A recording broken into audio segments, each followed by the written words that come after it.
तालुक्यातील प्रसिद्ध असलेले तीर्थक्षेत्र काळा मारुती देवस्थान येथून शेगाव करिता श्री संत गजानन महाराज यांची पायदळ पालखीचे दर्यापूर अंजनगाव विधानसभा मतदारसंघातील आमदार गजानन लवटे यांच्या हस्ते पूजन करण्यात आले।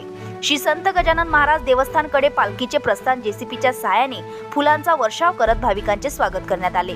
काळा मारुती देवस्थानच्या वतीने आमदार गजानन लवटे, सुधाकर भारसाकडे, बाळासाहेब हिंगणीकर यांच्यासह विविध मान्यवरांचा शॉल व श्रीफळ देऊन सत्कार करण्यात आला।